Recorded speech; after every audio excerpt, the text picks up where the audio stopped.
Sonic, the heart of your system.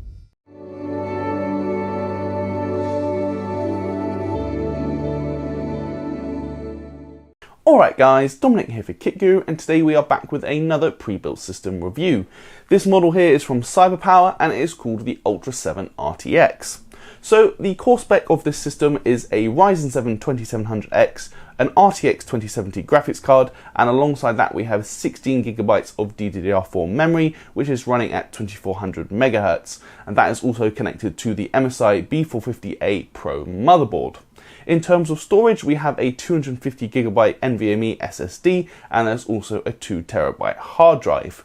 Powering the system as a whole is a 600W Cooler Master 80+ white power supply. The first thing I'm going to look at though is the case. I didn't mention it because it's the first thing I want to touch on. It's actually a Cyberpower branded unit, so it's kind of like their own case. It's called the ONYXIA. Obviously, as it's Cyberpower, that means you couldn't go onto Amazon and just buy it standalone, but rather it's only going to come with Cyberpower's own systems. So it's a relatively kind of standard looking case for 2019 in that we've got a glass panel at the front, and then also the left hand side window, that is also a fully tempered glass panel. You can see I've removed it here just for reflections, but that is a full tempered glass side panel. There are just a few things that caught my eye about it though, which I want to quickly touch on.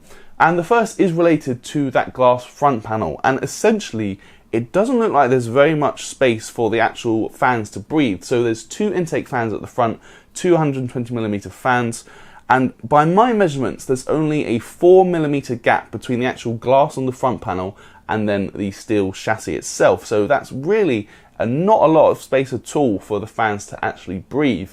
So that obviously was a slight concern for me, so we did actually do some more testing on that when I removed both the front panel, and then we tried testing thermals with the front panel on and off. So we're going to get to that later in the review, but first thing to note is it doesn't look like there's much space at all for the front fans to breathe. Secondly, I also noticed with this case, it seems like there's quite a lot of empty space at the front. You should probably be able to see it here.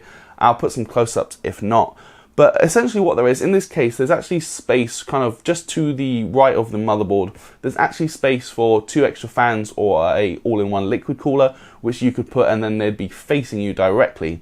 Cyberpower hasn't actually used that space in this build here, so it ends up being just quite a bit of empty space at the front, and I measured it. You could probably chop off about 10 centimeters at the front of this case and still have enough room for the front fans without contacting the graphics card. So it's only a minor point, but part of me does just think, why this particular case if all the space isn't going to be utilized? So it's not really far from the end of the world, but just looking at that empty space, it just looks like it could have been better utilized. Now, as for the rest of our build, as we mentioned, the CPU is the Ryzen 7 2700X, which is an 8-core 16-thread unit. It is worth noting it is not overclocked here, so it doesn't come pre-overclocked, although we would expect this chip to boost quite well anyway. We know that second-gen Ryzen chips basically boost almost to their limits anyway, so the lack of a factory overclock isn't the end of the world. It would have been nice maybe to get that extra 100, 200 MHz, but that is not what's been included with this system.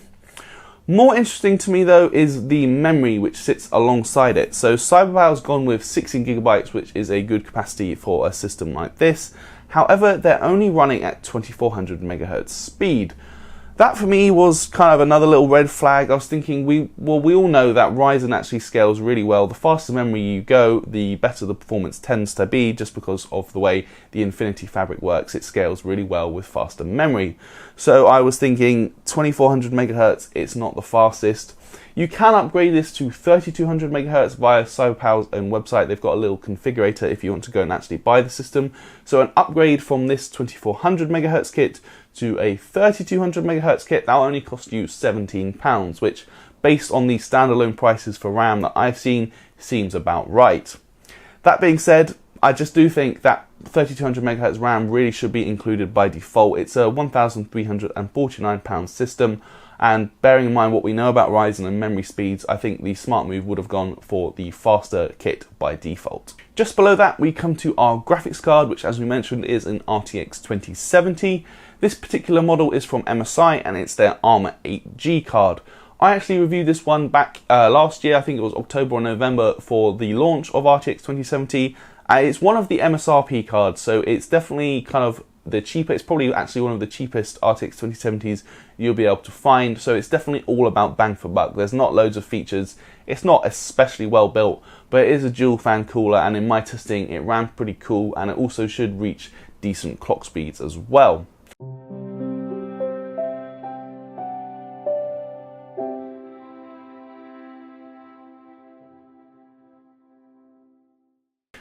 What was slightly more concerning for me though was actually just the amount of GPU sag. You should be able to see it hopefully from this angle, and I'll have another few close-up shots as well. But what I noticed was there was probably about a couple of centimeters of play with the graphics card, so you could actually lift it up to straighten it out, which was a bit strange because it's not a particularly large graphics card, and the motherboard, the actual PCIe slot, is one of those steel reinforced ones, but still it didn't really seem to be doing much. So definitely a bit of noticeable GPU sag. Does make me think, you know, how long is that PCIe slot actually going to be able to hold up with that weight? It's quite a noticeable sag. So I just think Cyberpower probably could have just included an extra support bracket underneath just to hold it up and take a bit of the stress off that PCIe slot. Now, as for the cooling for this PC, we already mentioned the two fans intaking at the front, and there's also a single fan exhausting at the rear of the case. This is actually pushing air through the Cooler Master MasterLiquid 120 Lite all-in-one, which is obviously cooling our CPU. So basically it's two fans intaking at the front and then one exhausting at the rear through that liquid cooler. These fans are actually from RAIDMAX, and they're also part of this RGB system, which I quickly want to touch on. So the first thing to note is Cyberpower hasn't actually used the Rgb header on the motherboard. Rather, this RGB system is one of those ones where you use a little remote control.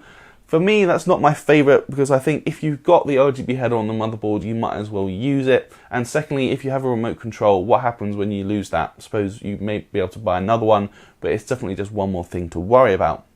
That's not really a major point though, but what is slightly more concerning for me was when I actually got this system up and I just took it out of the box and set it up, only the front fan was actually changing colour. So I was sitting there trying to change things on the remote, and only the front fan was changing. Everything else was set to green. So it turns out that the wiring for those fans, there's also two RGB strips, one in the front and one in the roof. It turns out the wiring for that RGB setup around the back, two of the cables had actually come loose, which explains why only one of my fans were changing colour. Now obviously that is not a big deal. I'm sure a lot of you guys reading this would think, okay, easy fix, you just go and quickly replug the cables together and off you go, which is true. So it's not a major problem whatsoever. My only thinking is, for the kind of person who's buying a pre-built system, they're very much going to be the kind of person who wouldn't necessarily know what to look for if they had to take the rear panel off and try and, you know, replug these connections together. So I'm just thinking maybe a slightly better, slightly sturdier implementation for the RGB would have helped, because if you didn't really know what you were looking for, you could well end up with the cables coming loose during transit, and then you'd just be thinking that your RGB system wasn't working properly. Other things to note also include our SSD. So around the front we've got an NVMe drive. This is a WD-SN750 in a 250GB capacity. So we actually reviewed this drive quite recently over on the main site, and it is a very solid drive for the money. So obviously that'll be for Windows and a couple of games, as it's not the largest. But there is also a 2TB Seagate Barracuda hard drive around the back. That's in the little drive cages, which are positioned under the PSU shroud. So obviously that'll be for everything else. But overall, a 250GB SSD as well as a 2TB hard drive, for me, I think that is a good balance of storage at the price of this system. I was less impressed with the power supply though. It's a Cooler Master unit, the MasterWatt Lite, 600 watts. But the main thing for me really is that it's 80 plus white efficiency, so it's not even an 80 plus bronze unit. We recently reviewed a system from Overclockers which had a similar PC in it, but in that case it was actually forgivable because that system only cost £699. This is almost double that, it's £1,349, so in 2019 I really think a system of this price should have an 80 plus gold power supply, you know, kind of as the minimum. It's like the difference in efficiency ratings really, like in terms of pricing, really isn't that much anymore. So for a system of this price, I really do think that Cyberpower should be going with the higher efficiency units. Obviously, they do still offer a warranty, so if you have any issues with it, it's a 3-year warranty, but that covers labour, and it's 2 years for parts with this particular system. So if you have an issue within the 2 years, obviously they will cover that. but still I think it's just the principle that for a system of this price, it really should be an 80 plus gold unit at the minimum. Now, speaking of the power supply, that leads me on to cable management, and I have to say overall it's okay, but it's not the best. It could be a little bit tidier. The first thing to note really is that 24-pin cable from the power supply coming to our motherboard. That isn't actually sleeved all the way, so you can see the multicolored wiring is exposed just as you get to the connector, which I think is a bit ugly. And also the sleeving on the graphics card cable, it's not very thick at all, so you can see kind of the yellow wiring poking through. Round the back as well, things are okay. They've done a good job at tying everything down, but it does all look a little bit bunched up. It's not particularly like, there's no kind of strict straight line, so it doesn't look particularly good to the eye, but it's not too bad. It's by no means the worst I've ever seen. I do think it just could be a little bit tidier. That empty space we mentioned at the front as well, you can actually see the cables from the two intake fans. They're kind of just running straight across with nothing to cover them. So again, just a little bit more attention to detail, I think, in terms of the cable management would have just helped it give it a slightly more cleaner aesthetic. But that is it for our look at the build as a whole. We're going to move on to the performance of the system now. So the first thing we mentioned is it's a stock clock Ryzen 7 2700X, but thanks to XFR, when it was under load, it actually hit 4 GHz across all cores. So that really helped with our Cinebench R15 scores. You can see still slightly slower than the 9900K, but definitely a very good result. And we've also included the new Cinebench R20 as well. We don't have many comparisons for that yet, but as we do more systems and more CPUs, we're gonna that list will grow. The main thing though I really want to talk about is for gaming. So we can see not only do we get really good frame rates at 1080p, typically in the 85 to 95 FPS region, the frame rate's also really solid at 1440p as well, again typically in the 65 to 75 FPS region. So that really does give you options. You can play at 1080p with a high refresh rate monitor and you're really going to be able to make the most of it. As we know, RTX 2070 is a powerful graphics card, although you can also boost the resolution, go to 1440p, and you'll still see 60 FPS even when playing demanding titles. As this is an RTX graphics card, we did also include some RTX testing, both in Battlefield 5, which has ray trace reflections, and then also in Shadow of the Tomb Raider, which has ray trace shadows. So we'll put those graphs up again for you now, and you can see obviously it's nothing new. It's still a massive hit when you do enable the RTX. So the options there. Frame rates are still generally playable at 1080p with RTX enabled. For me though, I would rather have the higher frame rates and play with RTX off, but just worth saying, as it is an RTX graphics card in this system, you do have that option of enabling ray tracing in the 3 games that support it. One area where I did want to look a little bit closer at the performance though is in terms of our memory. As we said, this system comes with a 2400 MHz kit by default, but I really want to see the differences if you upgrade that to something faster. Like, how much potential performance are you losing out by using this PC with a 2400 MHz kit? So what we did was swapping out the default memory with some G.Skill Sniper X memory, which is clocked at 3400 MHz, so a full gigahertz faster. And then we reran some tests comparing the 2400 MHz memory to the new 3400 MHz memory. So we can obviously see quite a sizable difference in our synthetic testing. This was the IDA64 memory benchmark, although things like Cinebench R15 and R20 didn't actually show much difference between the memory speeds. It is the games testing that I really want to focus on though, because this is a gaming machine, so how much difference does the slower memory actually make to your frame rates? Well, if we look at our 1080p results, it can actually affect frame rates by up to 10 FPS. That was actually in Far Cry 5, where we saw our average frame rate increase by 10 FPS when gaming at 1080p, and in Deus Ex Mankind Divided as well, we also saw our minimum frame rate rise by almost 8 FPS. The last game we actually tested was Ghost Recon Wildlands, but that really didn't make too much. It didn't seem to be that picky about the memory speeds. Overall though, I do think it's interesting, particularly looking at those results from Far Cry 5 and Deus Ex Mankind Divided, that you can actually get a decent performance bump just by going for the faster memory with the Ryzen processor.